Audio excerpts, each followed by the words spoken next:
अस्सलाम वालेकुम रहमतुल्लाहि वबरकातुहू। मेरा नाम डॉक्टर रियाज़ुद्दीन है।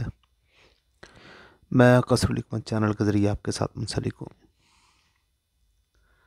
नाज़रीन और सामीन, इससे पहले हम बहुत सारी मालूमाती तिब्बी पोस्टें आपके लिए लेकर आए हैं। अब हमने एक नया सिलसिला शुरू किया था EENT के हवाले से, यानी कि आई, एयर, नोज़ और थ्रोट।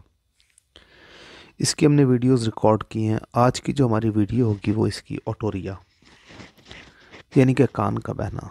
नाज़रीन, इन पोस्टों को करने का मकसद ये है कि अवेयरनेस को बढ़ाना और होम्योपैथिक और हमारे जो हुक्मा हज़रात हैं उनके स्किल को बढ़ाना। ये सब जो हम पोस्ट रिकॉर्ड की हमने पैथोलॉजी, अंडरस्टैंडिंग पैथोलॉजी के हवाले से एक सीरीज़ डिज़ाइन की थी। ये सारी पोस्ट उसके हवाले से हमने स्टार्ट की। तो आज की हम पोस्ट की तरफ चलते हैं, यानी कि कान का बहना, ओटोरिया। ओटोरिया में नाज़रीन और सामीन, कान की जो बैरूनी नाक की जो यानी कान की जो बैरूनी नाली की झिल्ली है उसमें वर्म आ जाता है, जिससे कान में पीप बनना शुरू हो जाती है। इस मर्ज़ में सबसे पहले कान की नाली सुर्ख होकर मुतवर्रम हो जाती है। कान में शदीद किस्म का दर्द होता है। ये देखें आप, ये ओटोरिया ओटालजिया जिसकी हम बात कर रहे थे अल्टीमेटली। अब ये जो होता है सब, इसकी अक्सर औक़ात वजह होती है कि कान में दर्द हुआ और हमने उसमें कोई तेल या कोई गर्म चीज़, कोई भी केमिकल या कोई भी ऐसी चीज़ डाल ली जिसकी वजह से वहाँ पर जो है सोजिश शदीद हो गई। इसमें दर्द बहुत शदीद किस्म का होता है। दर्द के साथ हल्का हल्का बुखार भी हो जाता है। दर्द की वजह से मरीज़ को नींद नहीं आती और इस तरह 3 रोज़ के बाद गाढ़ी रतूबत बरंगे ज़र्द खारिज होने लगती है, जो आखिरकार पीप में बदल जाती है। नाज़रीन, जो ओटोरिया मसला है, इस मर्ज़ में कई दफ़ा पीप काफ़ी ज़्यादा होती है और इतनी ज़्यादा हो जाती है कि मरीज़ के अंदर खून की कमी पैदा होनी शुरू हो जाती है। इस मर्ज़ के पैदा होने के अगर हम असबाब की बात करें जो कि कंपलसरी है, तो उसके अंदर जब बच्चे दांत निकालते हैं तो ये मर्ज़ हो जाता है। ये बच्चों में होता है। उसके अलावा कई दफ़ा बच्चे खेलते हुए कोई चीज़ अपने कानों में मार लेते हैं। कई दफ़ा नहाते हुए पानी चला जाता है। इसके अलावा कई दफ़ा कुछ ऐसे अमराज हैं जो इन कान में बहने की या इस पीप की वजह बनता है। उनमें सबसे मेरे ख्याल मेजर वजह खनाज़ीर या किसी और चीज़ का कान में पड़ जाना, अचानक मौसम का तब्दील हो जाना, सर्दी का बहुत ज़्यादा हो जाना, अमूमी तौर पर बलगम और रेशे वाला मिजाज का होना, बदहज़मी, सर्दी का बहुत ही ज़्यादा हो जाना, जल्दी अमराज, कई दफ़ा कान के अंदर फोड़ा बन जाता है जिसकी वजह से ये कान बहना शुरू हो जाता है। नाज़रीन, हम आगे चलने से पहले आपसे रिक्वेस्ट करेंगे कि अगर आपने हमारे चैनल को सब्सक्राइब नहीं किया तो इसको सब्सक्राइब कर दीजिए, और अगर आपको वीडियो पसंद आए तो इसको लाइक और शेयर ज़रूर कीजिएगा ताकि हमारी हौसला अफजाई होती रहे। तो नाज़रीन, आज हम अपने टॉपिक की तरफ आते हैं। ये हमारा जो टॉपिक है ये ओटोरिया है। ओटोरिया मैंने आपको पहले भी बताया, कान की झिल्ली में वर्म होता है। हमने अब इसकी जो डायग्नोस्टिक जो इसकी टैक्टिक्स हैं उनकी तरफ बात करना है। नाज़रीन, कान को चेक करने के लिए एस्कोपी की जाती है। कान के बहने का इलाज फौरी तौर पर कराना चाहिए। इसके लिए अगर खून का एग्ज़ामिनेशन, इनके कंप्लीट ब्लड सेल भी करवाना चाहे तो करना चाहिए। इसके अलावा जो EENT स्पेशलिस्ट से कान का जनरल इम्तहान भी करवाना चाहिए, स्पेशल एग्ज़ामिनेशन भी करवाना चाहिए, क्योंकि कान अगर एक दफ़ा ख़राब हो जाए तो फिर इसके लिए दोबारा ठीक होना नामुमकिन होता है। अगर ऐसा हम वक्त पर ना करें तो फिर अंदरूनी पर्दों की साजिश, जिसे ओटाइटिक मेनिंजाइटिस कहते हैं, वो हो सकती है।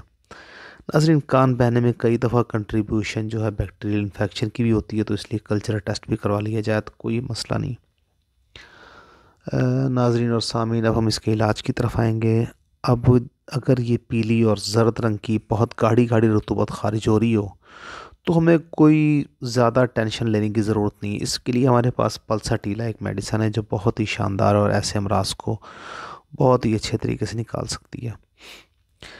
एक बात याद रखिएगा, जो पल्साटीला है इसमें जो पीप का रंग है वो पीला हट माइल या सब्ज़ी माइल होता है। कानों से निकलने वाला जो मवाद है वो गाढ़ा क्रीम की तरह होता है। इसके अलावा जो एक बहुत शानदार दवाई है वो है काली बाइक्रोम।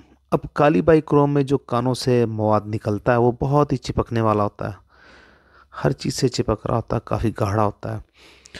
और कई दफ़ा अगर मुकम्मल अलामत मिल जाए तो काली बाइक्रोम अकेली ही इस मर्ज़ के लिए एक बहुत शानदार दवाई साबित होती है।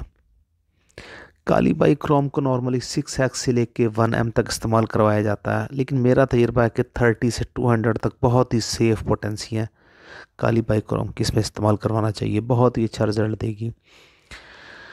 जब कान से मादा खारिज होने की वजह से कान जो है एक फोड़ा हो इसकी बुनियादी वजह, और कान में सुराख को भी हमने ठीक करना हो, क्योंकि फोड़ा जब फटता तो सुराख हो जाता है, अब वो मुस्तकिल एक ज़ख़म की सूरत बना रहेगा। उसके लिए हमारी जो होम्योपैथी की बहुत ही शानदार बायोटिक होम्योपैथिक मेडिसिन जो है हैपरसल्फ, बहुत ही शानदार तरीके से काम करती है। नॉर्मली 30 से 200 के दरमियान पीप के लिए इस्तेमाल कराया जाता है। अमूमी तौर पर चंद खुराकों में ही जो है पीप ख़त्म होना शुरू हो जाती है, मज़ीद दर्द में और सोजिश में काफ़ी आराम आ जाता है। कई पेशेंट तो ऐसे होते हैं, अगर उनकी वाकई हैपरसल्फ दवाई बनती है और उनको हैपरसल्फ दे दी जाए तो पहले ही खुराक से उनको सुकून होना शुरू हो जाता है। कई मरीज़ जो कई कई दिन से नहीं सोए थे, वो पहली खुराक से ही सोना शुरू हो जाते हैं। नाजरीन, एक और दवाई जो बहुत ही शानदार तरीके से इस मस को ख़त्म करा सकती है वो है ऑरमेट।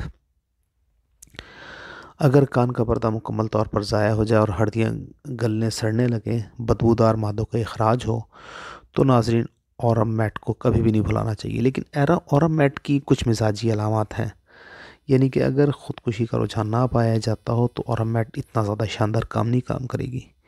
नाज़रीन, इसके अलावा एक दवाई है ग्रेफाइटस। ग्रेफाइटस भी इन्फेक्शन के लिए एक बहुत शानदार दवाई है, अगर अपने कॉन्स्टिट्यूशन पर पूरा उतरती हो। अब ग्रेफाइटस के अंदर जो पीप होती है वो शहद जैसी होती है, जो जिल्द के जिस हिस्से को छूती है तो इसे छील देती है।